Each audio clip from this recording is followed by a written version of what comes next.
Hello, everyone, and welcome back to another episode of the English Master Podcast. This is your safe place to relax, think, and improve your English naturally. I'm Sarah. And I'm Asadullah. We are so happy you are joining us today.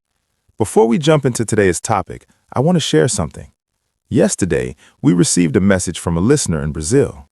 She said, "I want to speak English, but I'm so afraid people will laugh at my accent that I just stay quiet." That breaks my heart, Asadullah, because that fear is exactly what we are talking about today. Today, we are discussing why you should stop caring what people think. It is a huge topic. It's not just about English. It's about our clothes, our jobs, our dreams, and how we live our lives. We spend so much energy trying to please everyone else, but we forget to please ourselves. Exactly. And if you are driving your car right now or preparing a meal, we want you to just listen. Do not worry about every single word. Let the ideas enter your mind.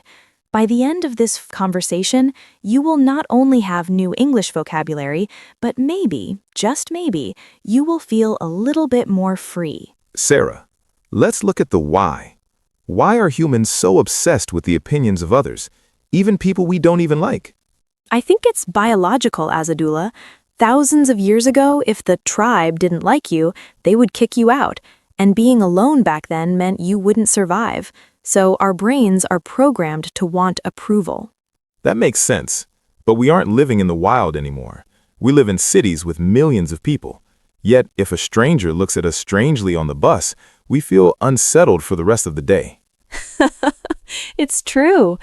I remember when I started this podcast with you, I was so worried. I thought, what if people think my voice is annoying? What if they think I'm not smart enough? I spent hours reading every single comment, looking for a reason to feel bad. I did the same.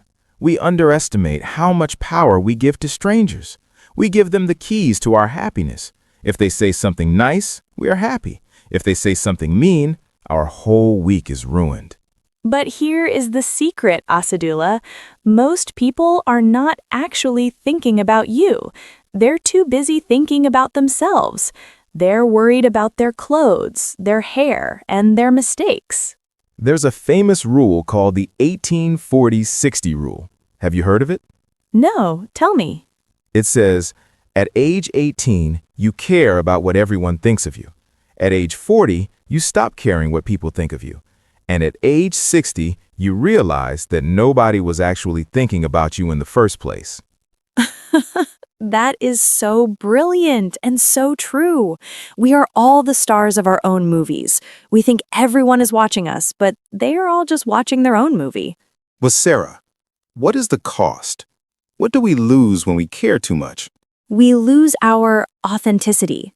We become a copy of what society wants. We choose a job we don't like because it sounds impressive. We don't start that YouTube channel or that business because we are afraid of what our neighbors will say. And in English, this is the biggest obstacle. I see so many talented students who know the grammar, they know the words, but they never speak. Why? Because they are afraid of looking foolish. It's a tragedy. Because the only way to become seasoned and fluent in English is to make 1,000 mistakes. If you are afraid of judgment, you stop growing. You stay stuck.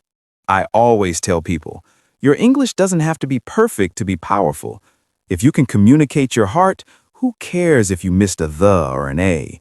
The people who judge you are usually the ones who are too afraid to try anything themselves. That is a very important point. Brave people do not judge other brave people. Only people who are numb or afraid of their own lives have time to criticize yours. So by caring about their opinion, you are listening to the least important people in the room. So let's talk about the how. How do we build this resilient mindset? How do we become composed when someone criticizes us? First, you need to realize that you cannot please everyone. Even if you were the most perfect person in the world, someone would still find a reason to dislike you. Once you accept that disapproval is unavoidable, it loses its power. I love that. It's like the weather. Sometimes it rains, sometimes it's sunny. You can't control the weather, you just bring an umbrella. Disapproval is just rain. Exactly. Second, focus on your value instead of your image. Ask yourself, is this action good for my growth? If the answer is yes, then do it. Whether people clap or boo doesn't change the fact that you are growing. And third, be selective with whose opinion you listen to. If you are learning English, listen to your teacher, listen to your supportive friends, but do not listen to a random person on the internet who just wants to be mean. That takes self-regulation. You have to train your mind to say, I see your comment, but I do not accept it into my heart. It's about dignity, isn't it? Having the self-respect to say, my journey is mine. You are not walking in my shoes, so you don't get to tell me how to walk. This has been a very grounded conversation today, Sarah. I hope it helps our listeners feel a little more confident today. I hope so too. Before we close, let's do our word tour for those who want to remember the most important phrases from today. Let's start with unsettled. It means feeling nervous or worried, like when we care too much about a stranger's look. Repeat, unsettled. Next is underestimate. We often underestimate our own strength and give too much power to others. Repeat, underestimate. Then we have seasoned. To become a seasoned English speaker, you must be willing to make mistakes. Repeat, seasoned. Resilient. This is the ability to recover and stay strong after criticism. Repeat, resilient. Selective. Be selective about whose advice you take. Repeat, selective.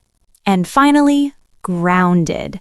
Staying connected to your own values instead of flying away with every opinion. Repeat, grounded. Thank you for listening. We truly value your time. Before you go, we have a question for you in the comments. What is one thing you would do if you were 100% sure nobody would judge you? Maybe it's starting a blog, maybe it's singing in public, or maybe it's just speaking English with more confidence. Tell us your story. We read every single one. Take care of your English and take care of your beautiful heart. See you in the next episode. Bye, everyone.